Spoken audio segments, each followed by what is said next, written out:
बोले श्री सच्चिदानंद भगवान की जय हो। श्री राधा दामोदर भगवान की जय हो। 12वें अध्याय में हमने जलंधर का युद्ध देखा। इसके बाद में नारद जी बोले, ऐसा सुनकर क्रोध से व्याकुल और शरीर ऐसा है जिसका जलंधर करोड़ों दैत्यों से युक्त शीघ्र ही निकला। जाते हुए इसको शुक्र और राहु दिखाई दिए और मुकुट भूमि में गिर पड़ा और वेग के कारण स्वयं भी गिरने लगा। दैत्यों की सेना से युक्त उस समय सैकड़ों विमानों से आकाश ऐसे भर गया जैसे वर्षा ऋतु में मेघों से भर जाता है। उस समय उसके उद्योग को देखकर इंद्रादिक सब देवता अलक्षित हो शिवजी के पास गए और प्रार्थना करने लगे। देवता बोले, हे स्वामी, क्या आप इन देवताओं की आपत्ति को नहीं जानते हैं?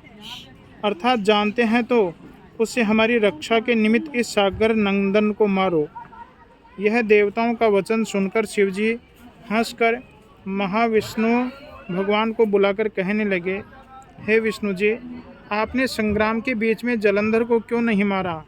उल्टे अपना स्थान वैकुंठ छोड़कर उसके घर में गए हो। विष्णु बोले, तुम्हारे अंश से उत्पन्न है तथा लक्ष्मी का भाई है, इस कारण मैंने उसको संग्राम में नहीं मारा। आप ही इस दानव का वध करो। तब शिवजी बोले, यह महातेजस्वी इन अस्त्रों से न मारा जाएगा, अतः देवताओं समेत आप अपने तेज के अंश को शस्त्र बनाने के लिए मुझको दीजिए।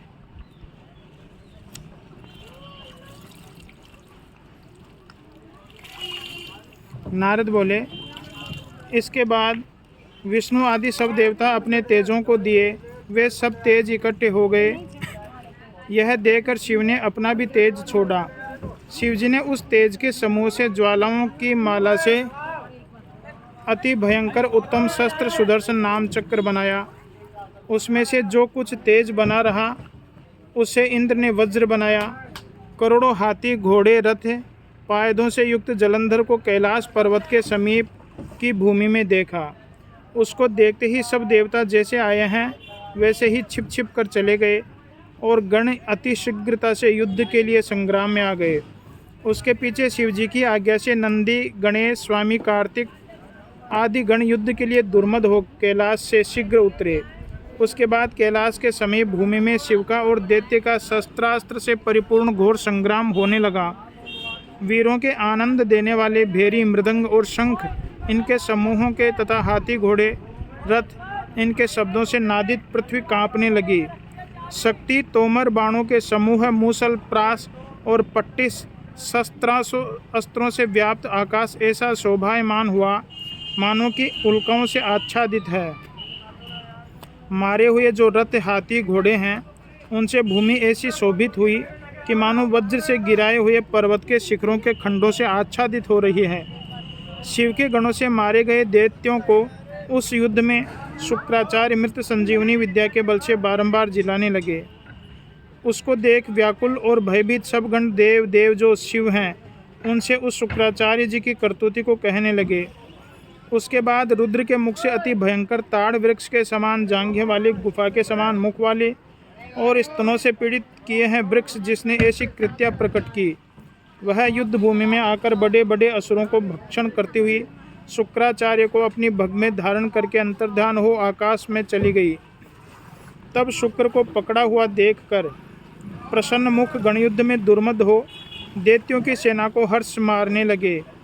उसके बाद गणों के भय से पीड़ित दैत्यों की सेना ऐसे छिन्न भिन्न हुई जैसे पवन के वेग से ताड़ित तृणों का समूह बिखर जाता है।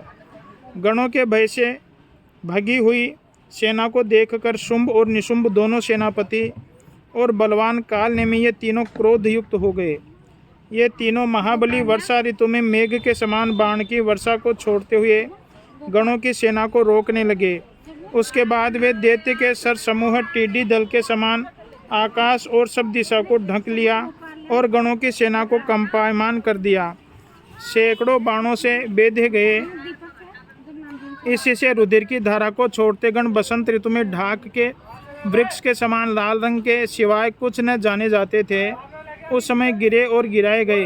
छिन्न भिन्न सब गण संग्राम भूमि को छोड़कर भाग गए। उसके बाद शैलादि अर्थात नंदी, गणेश और स्वामी कार्तिक अपनी सेना को हारी हुई देख क्रोधयुक्त हो हट से दैत्यवरों को रोकने लगे। बोलिए सच्चिदानंद भगवान की जय।